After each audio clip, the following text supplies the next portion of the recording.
undispellable status effects from the caster. The caster shifts into ghost form. While in ghost form, the caster gains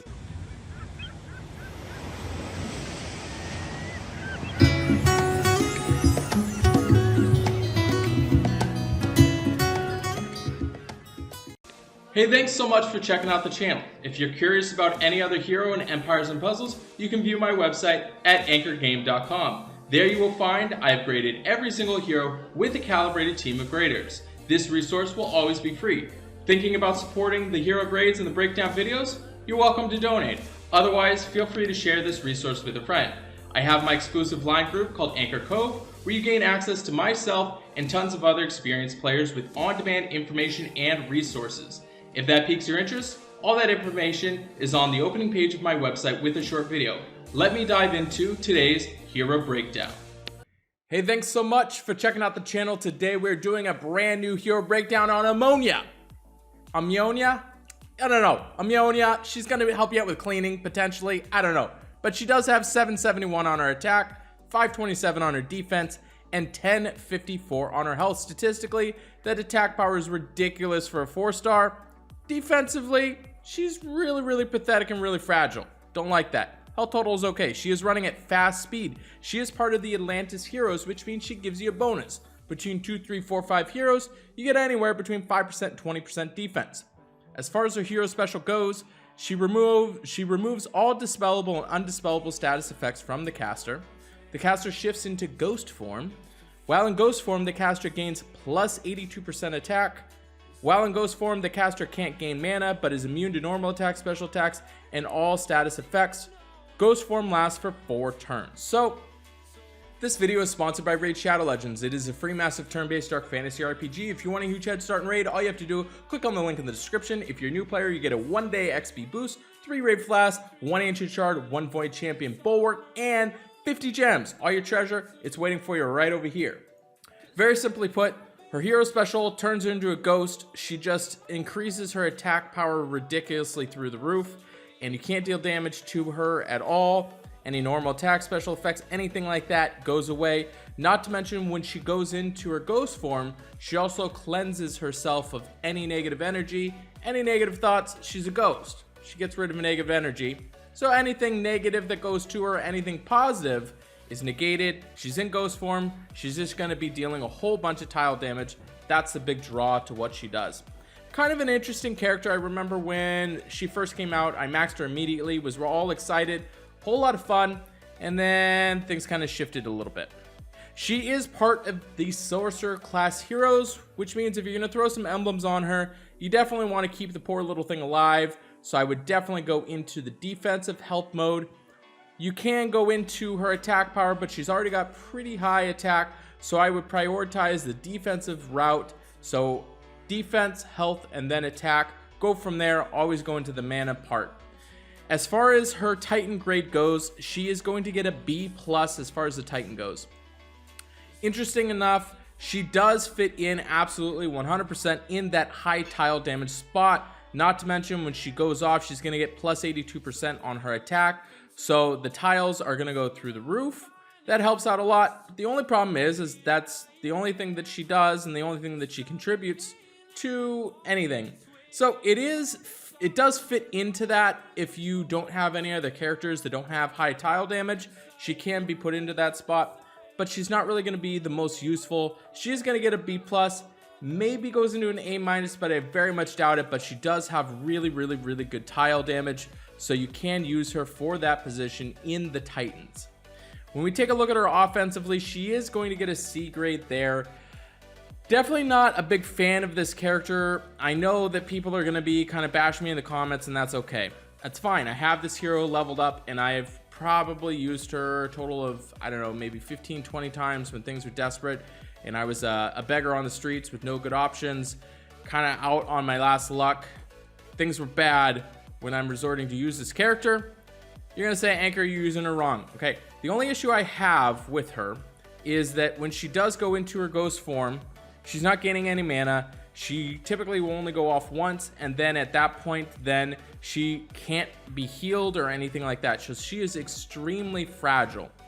Unless you decide to go ahead and throw some emblems on her, I don't really see her being utilized that much because she can die so easily. She doesn't have really high tiles, or she doesn't have really high defense, so it puts her in a really vulnerable position. And by the time that she goes off, you're in this weird mode to where you have to decide whether or not to heal your guys. You got to heal her, not to mention she's in that ghost form for 4 turns. So you just have to hope and wish and pray that she stays alive for 4 turns, and then you have some sort of way to heal after the fact. And she's only going to really be dealing the high tile damage. You can use her. Not my first choice, unfortunately, when we take a look at her offensively. So she is going to get a C grade there.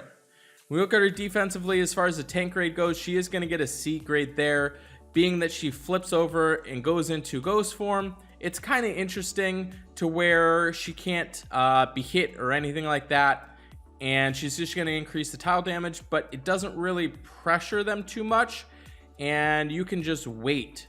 And actually, the biggest problem with that is while she is in ghost form, you can actually ghost tiles in the middle, which actually goes against you, being that she's in the tank position, and the middle position is the easiest to actually ghost tiles into. So you throw tiles into that position, it's not like it just reduces it to 0. You're actually going to be getting the benefit on the offensive side to be getting double the increase on your tiles, to make it so it doubles your mana, and you can charge up your guys extremely easy with her in ghost form. So if you want to battle against her, put her into ghost form, throw your tiles in the middle, and then you charge up your guys, wait till she gets out of ghost form, and you just annihilate the whole team. And the only thing she's done really is just increase her attack quite a bit. Doesn't really pressure you at all. She's going to get a C grade there. In the flank position, again, another situation to where when she goes off, she's just setting it up so you can ghost tiles into that position, and it doesn't really matter too much if she goes off. You're not really worried about it. She's going to get a C grade there. And then in the wing, she is going to get a B minus. Being able to ghost things might be kind of cool and interesting in the very far corner, because you can kind of keep your guys alive. So maybe she's in a position to where you have the other healers, and you can maybe set it up so she can gain life after she goes off, potentially. But I think if you have to be putting her in your defense at all, the very far corner is going to be your best option. She is going to get a B minus grade there. This is definitely very, very close to a C. I'm not really seeing it to being that effective. It's just the annoying factor where she goes into ghost form and you got to wait before you can kill her. I think that B minus might be a little bit liberal, and she should probably be potentially at the C grade. When we look at her weekly raid grade, she is going to get a C on rush attack, just being that I see that there's just a lot better characters that you can use in that position, especially going into now they're at very fast speed. And I like pretty much any other purple hero to be going in, and that's why in rush attack she's going to get a C grade. I think that they're just better heroes all around that I would rather use on rush attack. When we get into the buff, she is going to get a B grade on buff. Obviously, with her being in a position where she's in ghost form, she can remove all dispellable and undispellable status effects. So if you have anything negative going on her, she goes into ghost form, she's going to remove anything.